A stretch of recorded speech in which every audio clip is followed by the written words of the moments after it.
Yo, yo, yo, what is up, everybody? Chris here from Fake Sports News, Axis Rotation, however the flip you know me on these interwebs.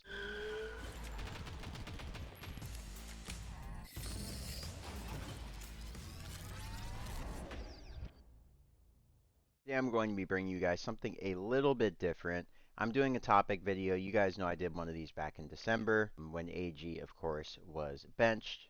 Well, when he took a personal break.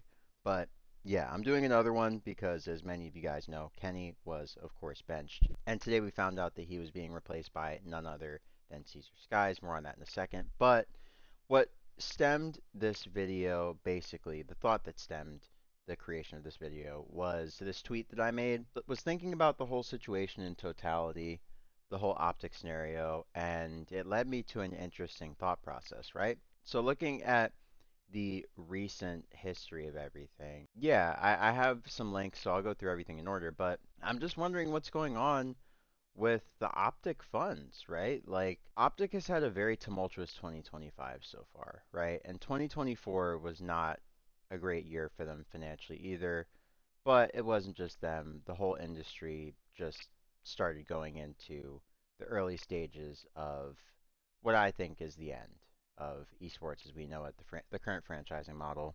I wrote an article about it about 2 years ago if you want to check it out. But anyways, with that being kind of the backdrop of what's going on in esports as a whole, obviously Optic is not immune from the larger, like, I guess, trends of the industry.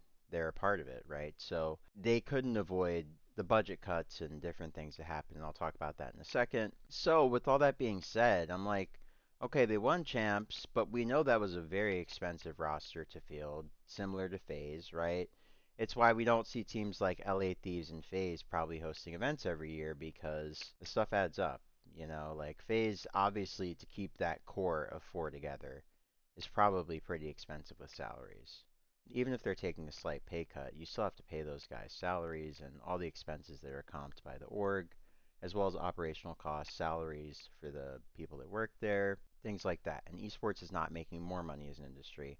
There's less investor funds being pumped in, etc. Okay, so all that being taken into account, let's get to the meat and potatoes because I know, you know, this is not the community for all that. Basically, the short and sweet is let's get into what's happened recently in COD terms, and then we'll break it down and fill in all the in between that I'm thinking. So basically, Optics 2025 so far, 2025 season, not calendar year exactly. Signed and terminated Hook's contract. Well, I guess this is 2025 calendar year because Hook's contract was terminated within the last month.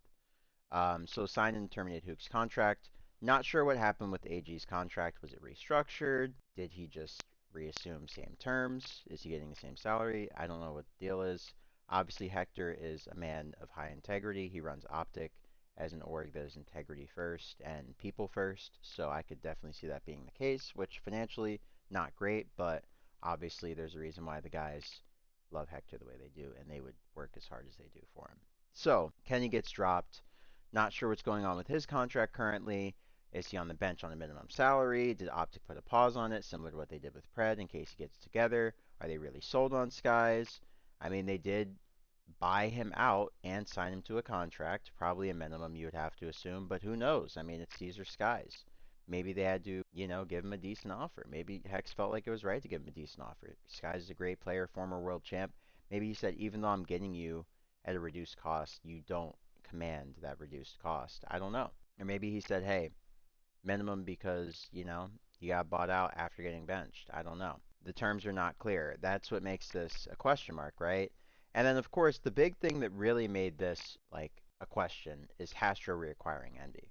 All of this is not really that big of a deal without this also happening. The reason I say that is because Hastro obviously was, I believe, the COO of Optic, and Hector is the CEO. And obviously, we know Hastro has a business degree. He ran Envy really well. And I believe a lot of the funding that was supporting Optic and Envy for the last few years came from the investment group that Hastro initially had for Empire, Fuel, and Envy. So I'm not sure about the specifics of that, but I do feel like Hastro, with his business acumen and just the fact that he had the investors lined up for Envy and Fuel before, he probably is bringing the lion's share of the investment, which is why I'm assuming Hector came to him to partner initially, right? Hector's probably like, hey, you guys have these big offices. We don't have the funds. We don't have the people. And he even said that back in the day. He said they didn't have the staff, all that stuff. Fair, right? That's why they merged. But things didn't go well. They're only in COD and Halo. Hastro clearly did not agree with that. He's since branched out into 4 to 5 esports since divesting out of Optic. And, I mean, the statement is kind of clear. I mean, it feels like they're like, hey, didn't work. New era in Envy's history. So, I don't know. Like, it feels like the split was not exactly perfect. So, I say all that to say, Optic's money situation is very much a question mark with all of these things being taken at face value. So let's get into this, right? So we've heard that Pred is on a $500,000 salary as of MW3. Obviously, the Optic players took a pay cut, so we're assuming maybe reduced to about 300, 400. I mean, my first thought was to say if they're taking a pay cut, probably 150 to 250, just because esports has been grim lately, and the pay cuts are probably pretty dramatic. Additionally, last year, around September, this is why I also thought the pay cuts were probably pretty egregious, Optic announced that a lot of people got laid off. So that's why I'm thinking their money's not necessarily great. Obviously, we saw Pred got dropped, got Hook got picked up for probably a minimum, but then his contract got terminated, presumably based on this announcement. Envy and Native merge, less money for the Optic coffers. Optic drops Kenny. So we're not sure if they terminated his contract and now he's on a minimum as a bench player, or like I said, they paused it and they're going to resume it potentially if he comes back like Pred did. And they also paid for Sky's buyout and to fill his contract. So I'm not sure. This is an interesting situation. Obviously, congrats to Sky's for getting picked up. But what do you guys think if you're an Optic fan about the money situation and the business side of this? I find it to be all quite interesting. They can't just keep making changes like this, certainly in today's esports climate. They would have to be limited in the number of moves that they can make. And conversely, the moves that they are making now would have to be somewhat restricted by money. So I think that's why you see the unexpected dropping of Kenny a couple days before the major, picking up Skyz at the time they did. I feel like they probably just waited for his buyout to get to a certain point where it was in a sweet spot where it wasn't so crazy.